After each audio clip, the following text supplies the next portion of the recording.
Hello there and welcome to the Card Grotto. Today I'm creating some cards with some simple floral focal points, and I'm using some of the new May 2018 release from Altenew.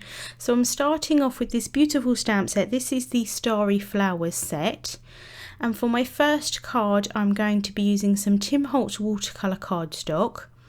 So just placing the larger of the two floral images into my mini Misty here, and I'm going to prep that Tim Holtz watercolor cardstock with an anti-static tool because I'm going to be embossing this image. So then I'm going to ink up the stamp with some Versamark ink. I'm going to make sure that that's really well covered. It's quite a detailed stamp, so just inking that up really well, and then I can press down onto that cardstock, again pushing down really well. And then I'm going to apply some Altenew Crisp Pure White embossing powder. So just covering that panel there, tapping off any excess, and then I can just use the coffee filter just to funnel that back into the jar. And then I'm going to heat set that just to make sure that it's completely melted. And now I'm going to add some colour onto my cardstock piece. So I'm using the Sweet Dreams ink collection from Altenew, and I'm going to be using the ink blending tools just to blend some ink onto that panel. So I'm starting off with the darkest colour first, and I've got a separate foam tool for each of the colours. You definitely wouldn't need to. If you went from lightest to darkest, you could use the same foam piece, but because I went from darkest to lightest, I did it this way.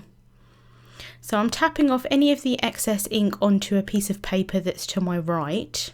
You can't see it on camera, but I just want to make sure that there's not too much ink on that foam tool so that I don't get any harsh edges. So I'm just inking that up, going in small circular motions as you can see, and I'm not pressing too hard onto that cardstock. And then each time I'm just going to remove any of the excess ink from my craft sheet, and then I'm going to go in with the next colour. So I want it to be darkest at the top and lightest at the bottom. So just going in with those colours, and they blend really nicely together, all of the different shades of ink. And then I'm going to have my lightest there at the bottom, and as you can see, as the ink goes on, it resists that embossing powder, so you still get the nice image from the flower onto that. And I'm just going to use a cloth just to remove any excess ink off of that floral image. And then I've added that piece into a box just to make sure that I don't get any of this spray anywhere that I don't want it. So this is the Iridescent Shimmer Ink Spray, and it's got a really nice sparkle to it. So I misted that over the panel first, and then I'm going to go in here just adding a few more extra drops just for a little bit more interest. And then I set that piece aside to dry. And then I have stamped out one of the sentiments from the set onto some black cardstock, again using Versamark ink, and adding that white embossing powder on top. Can just funnel that back into the jar, and then I'm going to heat set that again with my heat tool. And then I only want the top half of this sentiment, so I'm going to cut this down with a craft knife. I like to use a metal ruler and a craft knife, and I'm just going to run that down below the sentiment, and then I can just get a really nice thin sentiment strip.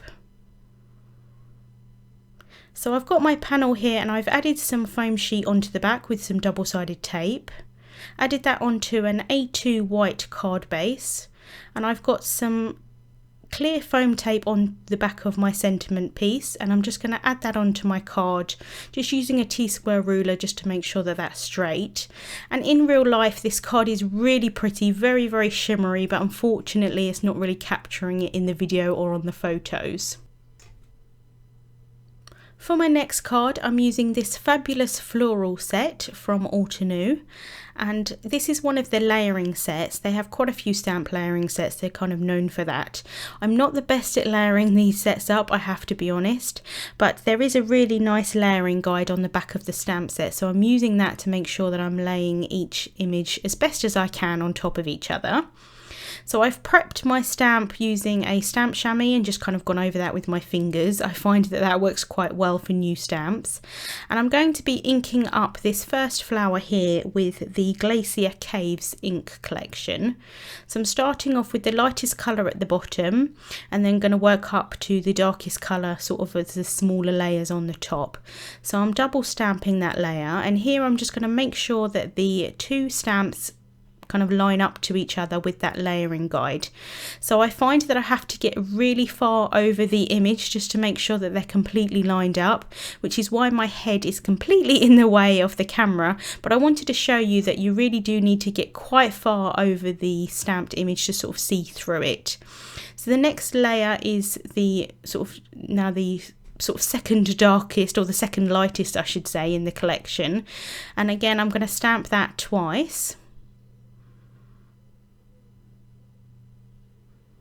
And actually they did line up quite well, so I'm quite glad that this set does layer up quite easily. So I'm going to go in with the third layer here, and this is the second to darkest colour in the collection. And I did only stamp this once. In hindsight, I wish I'd stamped it twice, but I didn't really want it to get too dark because I'm adding a lot of darkness on top of that. But it didn't actually stamp out as well as I'd hoped to sort of get the coverage, but never mind. So I'm going to go in with the fourth layer here, and this is the darkest shade in the ink collection. So just making sure that that's really well inked up and then pressing that down. And again, I'm just going to do this the once because I've got a few more layers to add on top. So for this layer here, I'm going to use the same colour, but I'm going to stamp it twice. And this just gives a darker impression. You do get a darker impression the first time just because you've layered on top of that other colour on the other layer. But as the ink dries, it kind of blends into each other. You could use a heat tool to make sure that the layers have dried in between, and you will get a better sort of difference in colour with the different layers if you do that. But I'll be honest with you, I was a little bit lazy and didn't do that. So I'm just inking this layer up 4 times just to get a really nice dark impression. And then for the last layer, I'm going to use the black ink pad, and this is from the Green Fields collection. And again, I'm just going to stamp that a few times just to get a really nice dark impression. So next I've stamped out the flower using the largest of the images onto some mask paper. And I've cut that out with some scissors, and I'm just placing that down onto the flower, onto the stamped image I've already done. And then I'm going to use the next flower in the set to stamp that next to it, and it's going to look like this flower is behind the first one. So I can just place that down. And then I'm going to stamp all of these layers exactly as I did the first one. So just finishing off that layer here, and I've used the same inks. This is the Glacier Caves again. So just stamping that last layer with the black there. And then I don't know how well you can see on camera, but I'm kind of getting it as close to the camera as I can. But there's a little gap from where I added the mask paper and then I've stamped this image. And I'm using a Fantastics tool and just adding some ink onto that. And I'm just blending that onto the stamped image. It does kind of go on a little bit dark to start with, but as the ink dries it kind of blends into the first layer, and it's really nice and you don't notice that that was there at all. So now I'm going to move on to the leaves, and I've made masks again for both of those images, and I've just added a little bit of post-it tape just to make sure that they stick really well onto that image. The ink is still a little bit wet at this point. So I'm using the 3 different layers of the leaves, and for this one I'm using the Green Fields ink collection. Really pretty green colours. So just laying them up. This is the second layer here, or the middle layer I should say. And then for all of these ones I am double stamping them just to get a nice impression. And then just using the darkest colour here. And for that one I did actually only ink it up once, just because it's quite a dark colour as it is. And then for this there is again a little bit of a gap, so I'm going to use a Prismacolor for this, Prismacolor colour pencil, and I'm just kind of adding in a little bit of colour where the two meet. Again, you could do that with a Fantastics tool, but I found that the colour pencil works quite well as well, if you get the right shade, of course.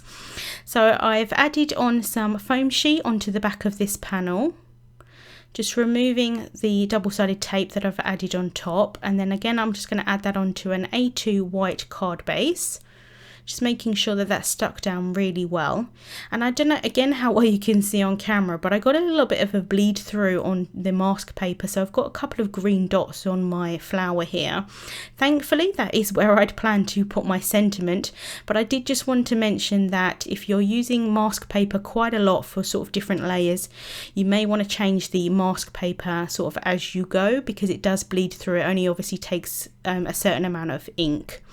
So I've stamped out my sentiment here. This is from the strawberry stamp set, and I've again embossed that with some white embossing powder onto some black cardstock, and I've just added that on again with some clear foam tape like I did with the first card. And to embellish this card, I did want to keep the focus on the flowers, but I think this one can sort of take some added embellishments. So I'm using some sparkling clear sequins, and for this one here I've just cut the sequin in half just so that it looks like it's kind of stuck behind that sentiment strip. And I'm just using some multimedia matte just to stick those sequins on. I'm just going to scatter a few across the card. So using the tweezers there just to make sure that I get a nice perfect placement. And that's the second card finished for today. I really like that the focus is still on the flowers, but I've got a little bit of added embellishment onto this card. And I really like those vibrant blues for the flowers. And because I like the blue so much, I decided to make a tag as well. I didn't share this on camera, sort of how I made it, but I cut out a tag. This is a completely freehand tag. I just cut it on a guillotine, and then I stamped out the flower in the bottom right hand corner along with the leaves, and I used the same inks that I did on the last card. And then for this one I added on some of the new Altenew Fine Frames rectangle dies. As the name suggests, these cut out a really fine frame, really pretty, and I quite like them because as I've added it onto the tag, it kind of brings the focus into the middle of the tag, which I think is quite nice. And the sentiment at the top there is from the Sentiments and Quotes stamp set. Really pretty frames there, and I'm definitely going to use them again on different projects. So that was a look at some of the new products from Altenew for May 2018. I hope you've enjoyed watching. Really simple cards, but I really like how they came out. Links to the products will be in the description bar on YouTube and also over on my blog. Thank you so much for watching, and I'll see you soon.